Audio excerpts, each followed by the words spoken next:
you out there. Hi, everybody. Hi. Welcome to Boo at the Zoo here at the Palm Beach Zoo. How's everybody's day going this morning? Awesome. Well, who here gets the heebie-jeebies when you hear things go bump in the night? Well, today we are going to meet some spooky species and creepy creatures. We'll meet some of the most feared animals in the animal kingdom and even some otherworldly monsters such as witches, vampires, and zombies. But prepare for a scare as we meet some of the scariest animals here at the Palm Beach Zoo. Now our first guest comes to us from right here in North America. And he is a lot like those undead zombies that we hear a lot about. And that's because he can play dead and then come back to life. So please meet Frederick, playing dead right now. Here he is. He's our Virginia opossum. Now opossums are a lot like zombies because they do play dead and then pop back up to life, and that's when they're scared. So if a predator were to come out and scare the opossum, he would roll over, open his mouth, loll at his tongue, and even smell like he was a dead carcass. Pretty gross. Now that is for the purpose of scaring off some predators, because most predators do not like to eat things that are already dead. So once that predator realized that the opossum was not a tasty snack, he would leave that poor opossum alone and go find a better lunch. Now when the danger has passed, the opossum will pop back up and go about his possum way. So it's a great trick for them to survive and actually gave life to the same playing possum. Now opossums are also a really important part to our environment, and that's because they're opportunistic eaters and omnivores. Basically that means they'll eat pretty much anything, even things that other predators would not like to eat, like dead carrion. So opossums are natural garbage men, helping to prevent the spread of disease in the wild. They're also highly resistant to disease themselves, such as Lyme's and rabies. And very rarely do they catch these diseases. Even more rarely do they pass it on to people and other animals. So they are a very important part of our environment. They're not something to be feared, simply to be respected and admired. So what did everybody think of meeting Frederick, our not so scary zombie? Well, we are going to travel all across the world to meet some spooky species from lots of different places, and we're going to meet another one with our witches next. That's right, everyone. Coming up is another creature that witches love to use in their potions, and I think you can guess what it is right behind me that Callie has here. This is a toad, and she might be one of the biggest toads you've ever seen. Certainly is for me. Here we are going to meet Moose. She is what is known as a marine or cane toad. Now anybody out here who has dogs know to beware of these toads? Well, it's probably a smart thing. Now toads, like our toad here, Moose, are known to secrete poisons from the base of the glands right below their eyes. They do this for their own protection. Now, cane toads are not native here in Florida. They're actually native to South America. And many of the animals in South America are immune to this poison that moose here will secrete. But animals here in Florida, animals in Australia, have no immunity to such a poison. So, when farmers introduced these cane toads into the area as a form of pest control, it actually wreaked havoc all over the ecosystem. Now, as you can see, Callie here is using gloves to hold moose here. You might be thinking, oh, she's doing that for the poison. That's actually incorrect. You see, we're more harmful to toads than the toads are to us. Toads are amphibians, and that means that their skin is kind of slimy, and it's really prone to things getting in there, like toxins. Well, you might not think it, but all those nasty oils on our hands, well, it might be good for us, but that could make toads like moose here very, very sick. So that's why Callie's taking some extra precautions to make sure that Moose here is safe and sound as she shows off her lovely figure to you guys. Now, toads do have a bad rap a lot of times, and that's because in the Bible you might hear about plagues of toads coming, or sometimes before lots of natural disasters, the waters would rise and there'd be toads and frogs everywhere. Well, that's just because of the way that frogs and toads respond to their environment and the ecosystem, and they really don't bring any plagues at all. How many people here have heard that touching a toad will give you warts? A couple of you? Well, rest assured they cannot. I think Callie here won't be catching any warts, not because she's wearing gloves, but just by the fact that moose here cannot spread warts. What do you think of meeting Moose, our cane toad?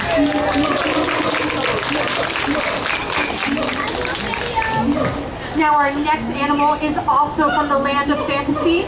They are very wolf-like, and they actually have wolf in their name. Coming out are Mick and Sydney, are werewolves of the zoo.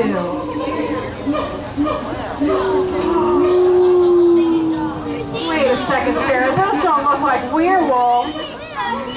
What Sarah actually has here is our pair of New Guinea singing dogs.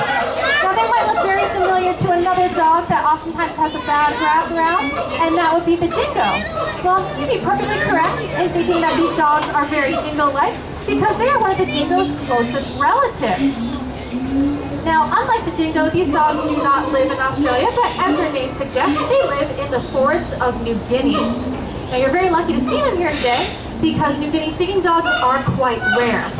This happened because in the 1800s, when the island of New Guinea was first settled by Europeans, thank you for that lovely howl there, Mick. When it was first settled by Europeans, a lot of those Europeans brought with them their own breeds of dogs. When they discovered this adorable dog here, they decided to export it to areas in Asia, like China and Japan. Now, that might seem like a good thing, oh, bringing dogs back and forth, but it actually diluted the population of true singing dogs. In actuality, the last singing dog to ever be seen in the wild was photographed in 1986. Since then, no other true singing dogs have ever been seen.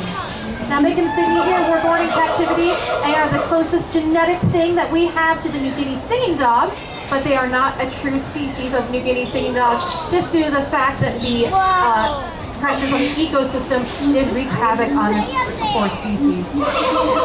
Now Sydney here is showing off another thing that singing dogs are known for, not just their singing, but their climbing capabilities. You see, New Guinea is covered in dense forests, and if you live in the forest, sometimes you have to hunt up there. Now, New Guinea singing dogs actually have wrists that are able to rotate more than your normal dog does, and that enables her to climb trees. Yes, very good. Now Mick here is showing off his singing capability, and that's by the simple fact that his vocal cords are very different from that of a normal dog.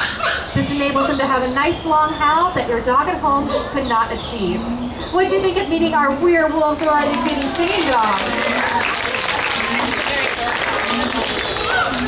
Now coming up next, we're going to bring out some invertebrates, or animals without a backbone, but I think you guys might need to grow a backbone before you see them.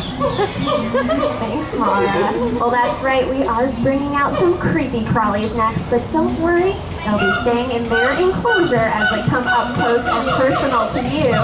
So coming out with our intern Gina are our death's head cockroaches. Now they get the name death's head because they have a skull on the back of their thorax, or their midsection of their body. It's just a design on the back of their body. Now don't worry, these aren't the types of cockroaches that are sulking around your garbage cans. They're actually native to Central America, and they like to live in dark, dense cave areas, which is why they have their other name, Trinidad cave roach. Now these guys do also play a pivotal role in the environment because they're an opportunistic omnivore as well. Just like the opossum, they'll be eating things like decaying wood, feces, and dead fruit. So it really helps to clean up our environment. Now these guys are also a formidable prey animal. When other animals try to eat them, they have spikes on the back of their legs. They'll kick their feet, and those spikes are very painful to a small predator that might be trying to eat them for dinner. So they're very difficult to eat. Now, while they do have wings, they cannot fly, but instead they're excellent climbers, and they'll use their feet to help them climb in the trees, and that's where they find most of their food and hide from their prey. Now, if cockroaches you think are disgusting and dirty, really they're not. They're very clean animals. They just like to clean up after us, which is why they're so important to our environment. So we'll give everybody their few minutes to look at our cockroaches because we know they're very cool. But what did you think of meeting our death's head cockroaches today? They are very neat. Now, we won't be traveling out of the invertebrate family to meet our next guest. So I have a question for all of you. What do you think of spiders? Well, for some people, spiders are so scary it can be paralyzing. Now, this fear is called arachnophobia, and it's actually the most common phobia we find here in the United States, more common in women than men. But to tell us more about spiders, please meet Zena. She is our pink-toed tarantula. And she's called a pink-toed tarantula because she does have little ruby slippers all over her feet. Those feet function as suction cups to help her to climb because she is an arboreal species and spends most of her time in the trees. She's from the rainforest in South America, so you won't find this type of tarantula around here. Now, Xena, like other spiders, needs to be able to grow, and she does that by shedding her exoskeleton. So it looks like a whole new spider is left behind when she grows out of her skin. A lot of the spiders you think you find in your house are just their leave behinds of their skeleton. Now, she also has two great ways to defend herself. One is because her body and legs are covered in hairs. Those hairs are very irritating to predators and even humans. So when she finds that offensive organism, she will shoot her hairs out, and it gets very irritating, gives her a chance to run away. Now, she not only can shoot her hair, but she can also shoot her feces. For the little ones out there, that means poop. She can shoot it about 2 feet with deadly accuracy. So they definitely are not something to be messed with in the wild. Now, she'll be eating other things too, and most of the time spiders like to hunt for their food. Xena here actually waits for her prey to come to her. When they get really close, she'll boom, pounce out and grab it, and it makes the tasty dinner for her. She'll be eating large insects like those cockroaches, also small rodents, frogs, and lizards too. And most spiders are a great form of insect control. So they really help to keep the insect populations down so that we don't get bit by all of those creepy crawlies. They are a very important part of our environment and not something to be feared again. Xena, you can see, is very docile and has a pretty good ease with humans. So what did everybody think of meeting Xena, a pink-toed tarantula? Well, keeping in mind with the creepy crawlies, we're going to meet a slithery serpent next. Thank you, Cassie. That's right. Our next guest is a slithery serpent, and as Cassie told us about the fear known as arachnophobia, people who have an intense fear of snakes have ophidiophobia. Now, that's a nice big long word. That's pretty good for this nice big long friend that Sarah's bringing out here. This is Jax, and she is our Cuban boa. And this is a real treat to have her out here because there are only 2 Cuban boas here in North America, and Jax is one of them. Now, you won't find these guys in Florida, but they do like to live in the rainforested areas of Cuba. And as you can see, she's hugging our trainer, Sarah, very well. That's because Jax is a constrictor. She has very strong muscles all down her body, and she uses that to hold herself upright in the trees. Now, that's also a way that she enables herself to catch her prey. Now, Jax here usually likes to prey upon mammals and birds, and she slithers on up behind them, and when she decides that she's ready to strike, she reaches out with her fangs. Now, she doesn't have venom like some snakes, so instead, she gives them a huge bear hug and squeezes them. I like to say she loves them to death. It's kind of a polite way of talking about it. But she does constrict them, it does force the air out of their bodies, and it can stop their animal's heart. At which point she proceeds to swallow them whole, head first. Now, you don't have to worry about meeting a boa like Jax here in Florida, but Florida is home to over 50 species of snake, some of them native, some of them not. Now, you might be thinking, what about those venomous snakes? How many of them are out there? Well, there's a little debate as to what constitutes which animal is a species or not, but there's only about 6 venomous snakes in Florida. So that's a pretty low number for the amount of snakes that are here. That means that if you see a snake in your backyard, chances are he's probably not venomous. Now you might be wondering, how can I tell a safe snake from a not safe snake? Well, if you do see a snake in your backyard, the best thing to do is let him be. Snakes are often more afraid of you than you are of them, because I guess snakes would have people phobia while you have ophidiophobia. So just leave the snake alone and let them explore their environment. Now, if you're really concerned if he's venomous or not, the shape of their head can really help determine it. As you see here, Dax has a rather oval-shaped head, while most of the venomous snakes in Florida have triangle-shaped heads. Now, there's only one snake in Florida that's not like that, and that's the coral snake. And any native Floridians here probably know the little ditty, red on yellow, kill a fella, red on black, friend of Jack. Simply recite that to yourself. You see a multicolored snake, and that can help you determine whether the snake is friend or foe. What did you think of meeting Jax here today? Now, how many people out here are feeling really brave right now? A lot of you. Well, if you liked Dax, I bet you'd like her friend named Jafar. He is a common boa, and we're going to be bringing him out at the end of the show, and we'll teach you a safe way to touch him. But first, we have one more guest. She's the highlight of our show, so if you have any cameras, you might want to check them out now.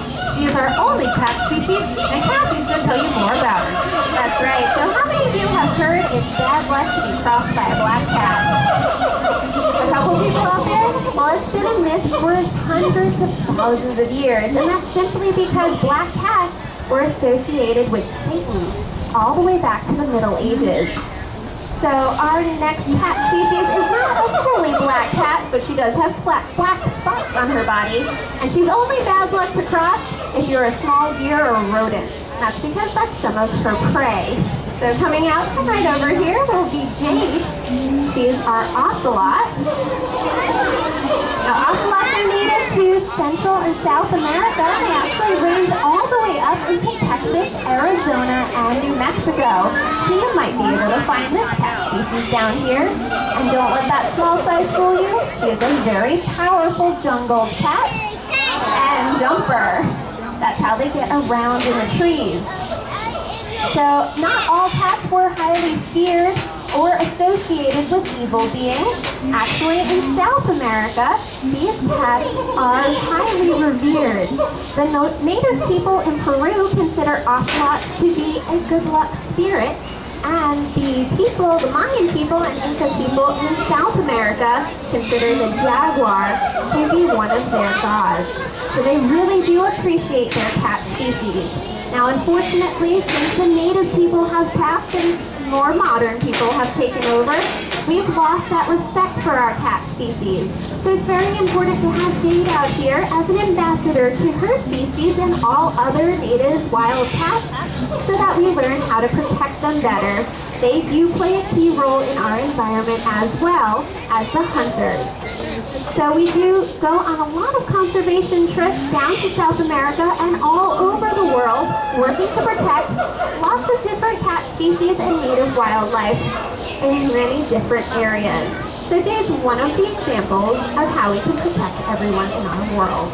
What did everyone think of meeting Jade, our ocelot? Well, I know you enjoyed meeting Jade, but did you enjoy meeting all of our spooky creatures here today? Great, that's what we love to hear. Well, there are great ways that you can help out too. And we actually have one of our birds here at the Palm Beach Zoo has decided he wants to help out some species as well. He is actually on a fundraising mission to help out some of his favorite animals here at the Palm Beach Zoo. He's coming out right over here. And Maura's going to tell you all about him. Now everyone, this is Q's first time here for a Halloween show, so he might be a little bit nervous, but his job here today is to help fundraise money for his friends, which are the tigers. Now tigers might be some of the scariest animals in the jungle, but they don't really deserve that. And unfortunately, this fear that people have over tigers has really affected their population. In fact, there are probably only less than 300 Malayan tigers in the wild right now. However, we do have 4 Malayan tigers here at the Palm Beach Zoo. That is Mom Barafi and her 3 cubs. And Phil here is helping to raise money to build a bigger exhibit for them, because as those cubs get bigger, they're going to need some more room. So if you'd like to visit us, come see us after the show. That's right. So we'll give Koo a couple of minutes to get used to his new and spooky box, because even birds get scared during Halloween. And if anybody was feeling brave and wanted to touch a snake, Callie will be bringing Jafar out right to the bottom of the stairs here. You can touch him if you would like to. We just ask that you use 2 fingers, just touch him on the tail, and make sure you get germ gel afterwards. And I do want to point out while Maura's working with Koo, that if you enjoyed our Boo at the Zoo show today, you have one person to thank, and that is our creative director, set designer, cast coordinator, and that would be Maura Powers, our wonderful intern. So let's give Maura a big round of applause for her brilliant work on our Boo show. Hope everybody has a great day here at the Palm Beach Zoo. Happy